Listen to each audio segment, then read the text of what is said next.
王安忆是当代中国最重要的作家，恐怕我们不需要加上一个前缀说是女作家，也不需要加上一个后缀说她是之一。30多年来，王安忆以不断的这个创作在经历着蜕变，不断的重新选择方向，成就了他可谓壮观的作品序列。他创造了某种汉语言文学的事实，一个文学的城市，乃至一个文学的国度。其中有大城，有小镇，有长河落日的历史支流，有邻家嬉戏的风情勾勒，有心灵至圣的祭坛，有边缘角语的悲吟，有浓墨重彩，大开大合，有素描勾勒，云淡风轻。王安忆早已经是一个成熟的作家，他的作品有着清晰可辨的语言风格，平实、致密、复沓、回旋，一份直抒胸臆的、急切的、迫不及待的滔滔不绝，间或嵌入在间接云语式的叙事语调当中。在王安忆的作品当中，你可以读到热血与冷眼，投入与坚离，深刻的沉溺与冷冷的嘲讽，一切在无语之中凝住了王安忆作品的调性。然而，作为一个成名甚早的作家，王安忆从来没有成为某种主流，也从来没有恪守着某一种题材，从来没有固守着某一种基调，或者某一个地域、某一种人群。王安忆从来不曾为什么而写作，他为了写作而写作，写作是他的生命。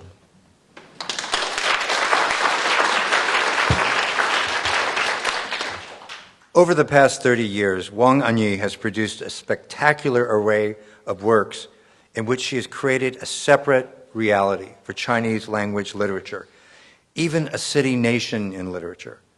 Within these works are big cities, small towns, and endless rivers and setting suns marking the flow of history. In these works are also delectable sketches of children frolicking and growing. There are spiritual altars and sad songs from the society's periphery with elaborate and colorful descriptions and leisurely sketches of places and people. Wang Anyi has long been a mature writer. Her work has a distinguished language style, plain, compact, but full of parallelisms and reverberations.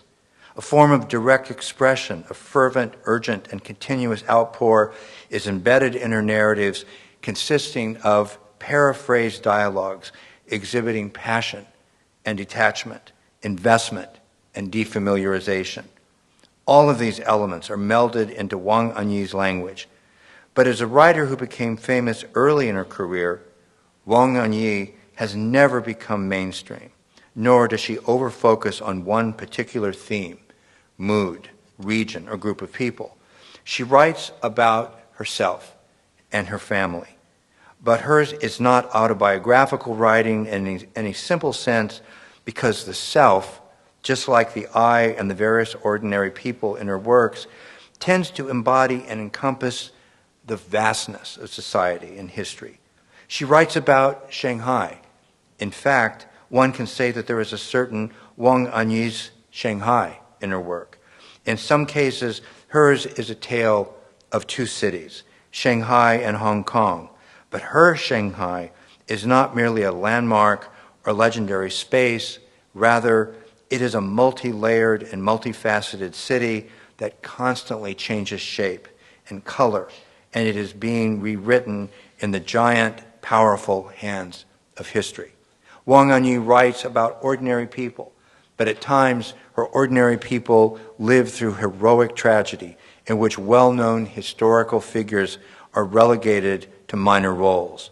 The language of Wang Anyi's fiction is steady and mature, but at the same time, it includes a wide range of possibilities, from a sketch in Uncle's story to the grand epic of reality and fiction. Her writing can also be rhapsodic, with lavish descriptions, as in Song of Everlasting Sorrow, or it can be deeply moving, as in Everywhere Ambitious Men. She is always herself as a writer, but often shows variations of style and language.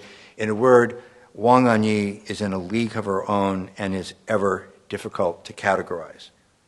Since the early 1980s, a considerable number of Wang Anyi's works have coincided with the radical transformations of Chinese society in the 20th century. She is a witness to the present era and perhaps offers unique insights about it. There are few writers who so closely and consistently scrutinize the age and the society that they live in. Moreover, many writers of Wang Anyi's generation have become gradually fixed in their prose style and subject matter, or they have quietly lost their drive to perceive and capture new realities. Unlike some in the contemporary Chinese literary community, and also some among non-Western writers of world literature, Wang Anyi does not write national allegories or adhere to a certain traditional national form. If internal exile is a recognizable identity for a writer, then Wang Anyi's significance lies in being a writer working and living in a kind of internal exile. As the most important Chinese writer working today, she does not write according to criteria imposed by important international, Euro-American literary prizes, but always finds her own path. In this way, Wang Anyi breaks through and transcends the barriers that restrain other writers and never has written to be part of a trend, whether social, political, or aesthetic, and avoids the creative fatigue and artistic bottlenecks that other writers fall victim to. Wang Anyi's writing can be divided into different phases, to be sure, but each is embedded in a continuous array of her own development, showing that for Wang Anyi, writing is a way of life and even the meaning of life. She literally has no choice but to write in her own way and remain faithful to her vision. At the start of Wang Anyi's literary career, many well-meaning critics proclaimed that she had already reached the limits of what she could do. But in each stretch of her writing, Wang Anyi has broken through all so-called limits, creating and scaling new heights. Thus, her writing is utterly original in that it comes from her personal and social life and her grasp of the world around her. Wang Anyi's potential as a writer is still to be reached.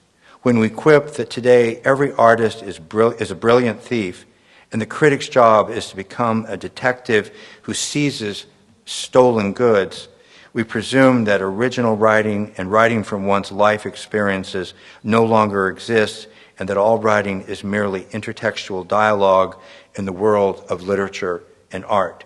To be sure, Wang Anyi's work, her entire body of work, provides a counterexample to this mistaken belief.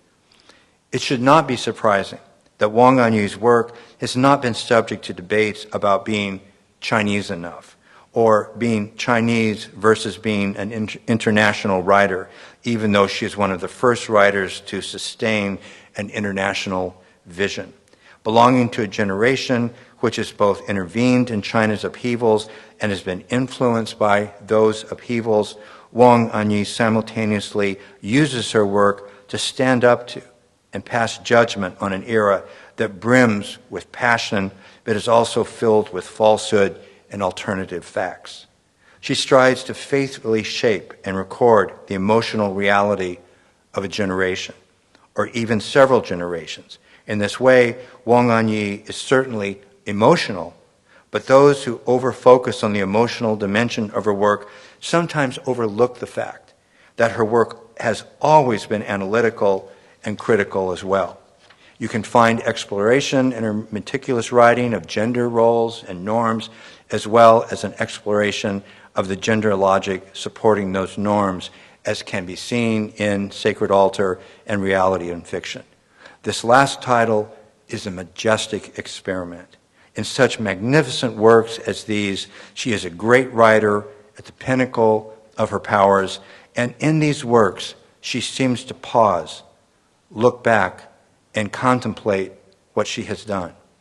And in these works, she also begins to imagine new possibilities and new realities for her writing in the future. Thank you. Thank you.